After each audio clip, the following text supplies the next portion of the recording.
So, when we decide that we have to start our test prep journey, when we decide that now we have to begin our preparation for an entrance exam, such as the SAT, ACT, or any other entrance exam, the first thing that comes to our mind is that we need to buy a good book and join someone who can help us with our preparation. But unfortunately, that doesn't always work. Because when we start our preparation, we realize that there are certain underlying problems that have been unaddressed until now. And these underlying problems cause, or rather hamper our preparation when we are in the middle of it. So what are these underlying problems that I'm talking about? It could be something like you're not able to complete the reading passage in time, meaning that your reading speed is slightly slow. Or it could be something like not being able to understand what the author is saying in the passage. So indicating that your interpretation skills are not up to the mark. It could be something as simple as not being able to understand the words which are mentioned in the passage. Means that your vocab needs some improvement. Or it could even be something like not being able to complete your math questions in time. So these are the underlying problems that I'm talking about, and if these are not in place, it means that your foundation is slightly weak and it needs improvement. So that is the objective of this video, and in this video I will be sharing my 5 tips with you to help you build a strong foundation for your test prep journey. So let's get started. So let me start with my first tip. My first tip for all of you is start reading good books. Let me start by quoting Mark Twain here. Mark Twain said that a person who does not read good books has got no advantage over a person who cannot read them. And that's so true. As a student who is preparing for his entrance exam, such as you, regular reading will help you to increase your reading speed. Regular reading will help you interpret the text better. But that's not your end goal in life. As you move forward in life, you will realize that reading has helped you develop many more skills. Reading helps you articulate yourself better.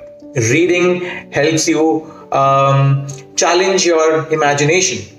Reading strengthens your conviction and worldview. Reading will help you become more open-minded and creative as a person. And there are many more advantages of reading. So, one thing, the most successful people have got one thing in common. They read. Take the example of Bill Gates. Take the example of Elon Musk. Take the example of Warren Buffett.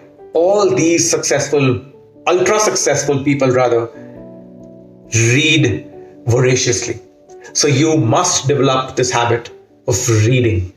If I have to suggest a few books here, they could be The Alchemist, The Palace of Illusions, The Kite Runner,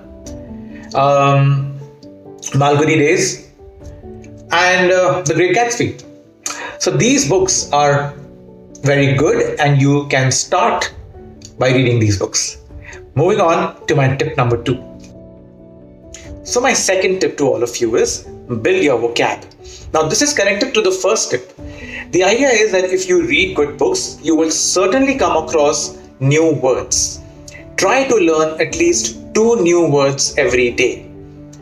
Make a notebook, write down those words, look up for their meanings, and write down the meanings and their application. Start applying those words in your daily conversations with your friends and family, and see the difference a year down the line. In 1 year, you would have learned more than 750 words, and that's some progress that you've made. Moving on to my tip number 3. My third tip to all of you is acquaint yourself with Vedic maths. Now, Vedic maths is a technique which teaches you to do complex calculations in a matter of seconds. Just imagine solving a 6 or a 7-digit cube root in a matter of 4 or 5 seconds. That is what you learn. Now, many exams do not allow you the use of a calculator. And that is where Vedic maths comes in. So if you know how to use or how to apply Vedic math calculations, you will see the difference. You will be able to solve these problems much faster and be much ahead of your peers. My tip number 4 to all of you would be to manage your time. Be accountable for every hour of your day. Make a journal of your entire day's activities. Now calculate the time you're spending on all those things that are neither urgent nor important. Things such as binge watching Netflix or Amazon Prime, oversleeping, social media, or something like gossiping with your friends. Now, with the help of this journal, you will be surprised to see the kind of time you are spending on these activities which are neither urgent nor important. Your goal should be to cut down on all these activities. Do it in limit. I'm not saying don't do them at all. That's not possible. Do it in limit and invest the remaining time on those things which are more important in life. That will take you a long way. My 5th tip to all of you would be to be curious. You got to be curious in life. You got to ask questions. You have to let go of those inhibitions within yourself, that shyness that's there, the thought as to what will people think if I ask this question? How will my peers react if I ask this question?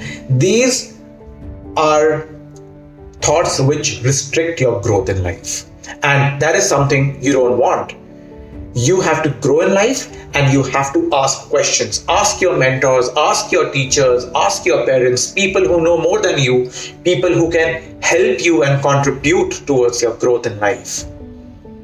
So these were my 5 tips to all of you, and all of these will directly or indirectly help you in your test prep journey eventually when you happen to embark on it.